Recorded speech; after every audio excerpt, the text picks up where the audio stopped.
Hello, everyone. Welcome back to my channel. I'm Emma. Today, I want to share something very personal with you. A quiet story about a person who could understand everyone, but could not trust anyone. A story that changed how I see myself and the people around me.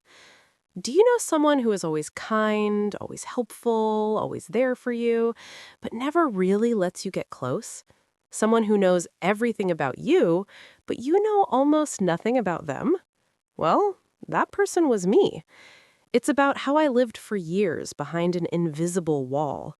From the outside, everything looked normal. I had friends, I smiled, I listened. But inside, something was always holding me back. And the strange part is, I didn't even know why at first.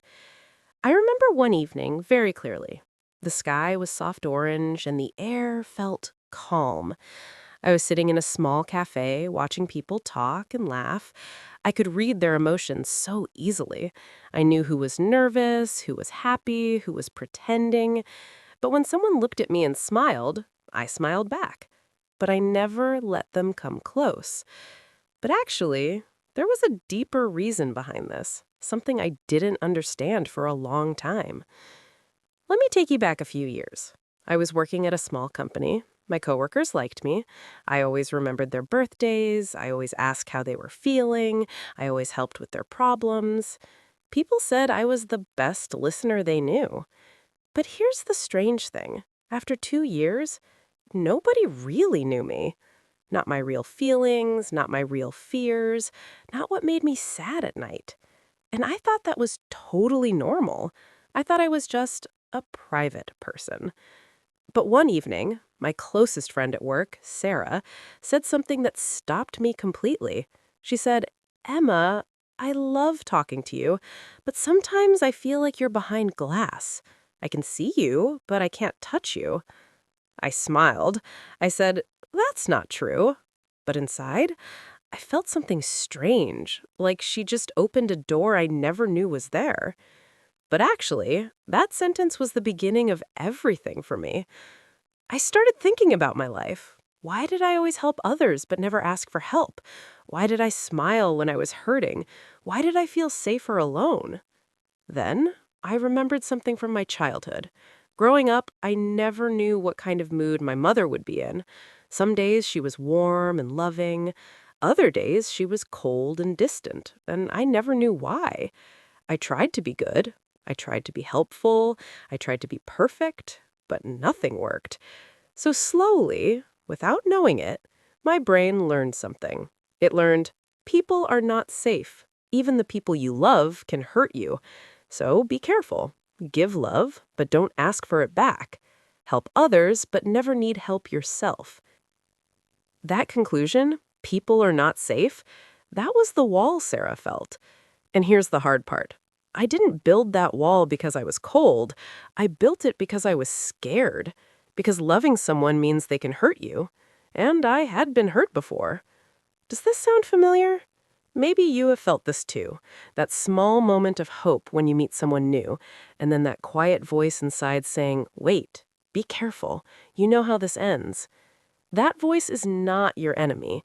That voice is just trying to protect you. It learned its job a long time ago, when you really needed it. But here's what I learned, and this is the important part. Protection and connection cannot exist in the same place at the same time. If you close every door to keep pain out, you also close every door that lets love in.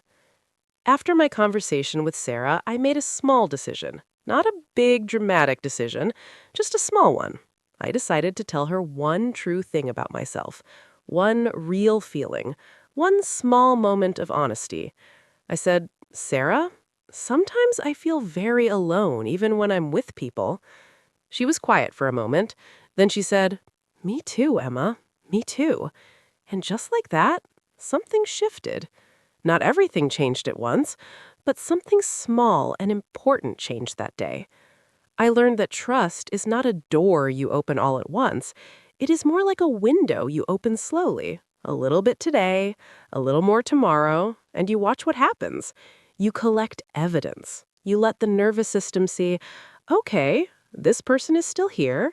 This person showed up again. This person told the truth again. That is how trust is rebuilt. Not with big promises, with small, repeated moments of being safe. Today, I still have walls sometimes. I still feel that old fear when someone gets close. But now I know what it is. And knowing what it is makes it smaller. If you're watching this and you recognize yourself in my story, that's not a bad thing. It means you're paying attention. It means you want to understand yourself. And that is a beautiful thing. You built something strong to survive difficult times. You did survive. Now, maybe, slowly, you can decide which walls you still need and which ones you're ready to let go of. So this was my story, and I'm still learning, I'm still growing. Some days are easy, some days are not. But now I know what I feel and why I feel it, and that changes everything. If you have ever felt this way, you are not alone. You can share your experience in the comments. I would really like to read it.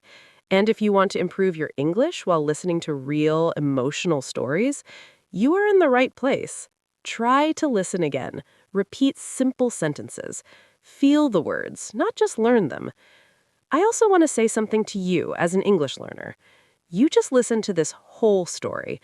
Maybe some words were new, maybe some sentences were difficult, but you understood the emotions, didn't you? Because emotions are universal. They don't need translation.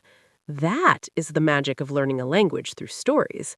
Keep listening, keep watching. Every story you hear in English makes your brain stronger and more comfortable with the language. Try this. Next time you feel something difficult, try to say it in English. Even one sentence. I feel nervous.